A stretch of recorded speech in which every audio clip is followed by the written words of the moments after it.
West Indies test series Bharat కైవసం చేసుకుంది. Delhi test లో 7 వికెట్ల తేడాతో విండీస్ పై భారత్ ఘన విజయం సాధించింది.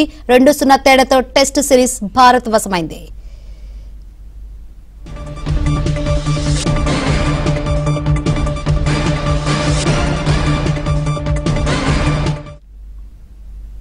రైట్, మనతో మాట్లాడటానికి స్పోర్ట్స్ అనలిస్ట్ చంద్రశేఖర్ గారు ఫోన్ లైన్ ద్వారా సిద్ధంగా ఉన్నారు. Good morning sir. Good morning అండి. ఎస్, మనం ఫస్ట్ అనుకున్నట్లే 2 టెస్టుల సిరీస్ టీమిండియా క్లీన్ స్వీప్ చేసిద్ది అనుకున్నాం. సేమ్ అదే జరిగింది. ఏం చెప్తారు దీనికి? It is much expected result. ఇది 2-0 తోటి ఇండియా సిరీస్ గెలుస్తుంది అనేటువంటిది. బట్ నిజంగానే ఈ మ్యాచ్ కి సంబంధించి వెస్టిండీస్ కూడా ఈక్వల్ క్రెడిట్ ఇవ్వాల్సినటువంటిది. Because the way they fought back, 2 సెంచరీలు చేయటం అనేటువంటిది it's very good sign for the world cricket. ఎందుకంటే ఎప్పుడు కూడా అంటే ఒక టైప్ లో అరవీర భయంకరంగా ఉన్నటువంటి వెస్టిండీస్ లాంటి టీము ఈ రకంగా పతనం అవటం అనేటువంటిది ప్రతి క్రీడాభిమాన్ని ఇబ్బంది పెడుతున్నటువంటి విషయమే. బట్ నా ఉద్దేశం Lara the way he express his unhappiness, మీరు మనసుతో ఆడండి అని చెప్పినటువంటి మాట బహుశా వీళ్ళ మీద ప్రభావం చూపింది అనుకోవచ్చు. సో షార్ట్ సెలక్షన్ లో వాళ్ళ యొక్క ఇంప్రూవ్మెంట్ అనేటువంటిది, మెచ్యూరిటీ అనేటువంటిది చాలా స్పష్టంగా కనబడింది. ఓవరాల్ గా it is a very good victory for India. ఎందుకంటే వరల్డ్ టెస్ట్ ఛాంపియన్షిప్ కి మనం ఫైనల్స్ కి చేరాలి అంటే కనుక పాయింట్స్ మెరుగుపరుచుకోవాలి. సో లోకల్ హోమ్ సిరీస్ ని ఖచ్చితంగానే క్లీన్ స్వీప్ చేయాల్సినటువంటి అవసరం ఉంది. మోర్ ఓవర్ లాస్ట్ మనం ఆడినటువంటి హోమ్ సిరీస్ ని గమనిస్తే కనుక న్యూజిలాండ్ చేతిలో 3-0 తోటి ఓడిపోవడం అనేటువంటిది it is unforgettable.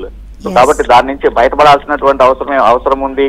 More over actual గా గిల్ కి 1 డే క్యాప్టెన్సీ కూడా ఇచ్చారు. అతని మీద బర్డెన్ పెంచుతున్నారు అనేటువంటి దాంట్లో అతను ఏ ఫార్మేట్ అయినా కూడా నేను క్యాప్టెన్సీ చేయగలను, I can lead the side in a positive manner అనేటువంటిది ప్రూవ్ చేసుకున్నటువంటి సందర్భం.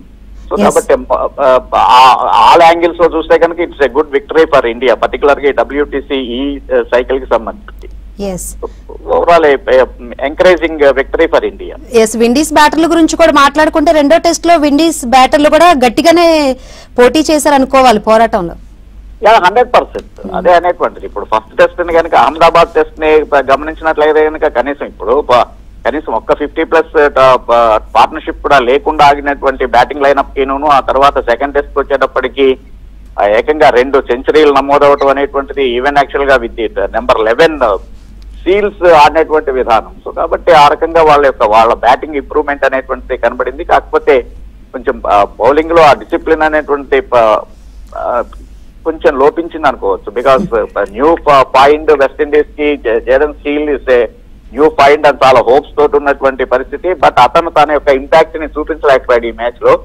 But over the matches experience అవుతున్న కొద్దీ they will become a strong side అనేటువంటిది. కాకపోతే ఈ సిరీస్ ద్వారా West Indian hardcore fans కి మాత్రం ఒక మెసేజ్ పంపించినట్టుగా అయింది. So they are definitely will get they deserve to have an appreciation ఈ సిరీస్ ద్వారా. Right, thank you Chandrasekhar garu. Thanks for analysis.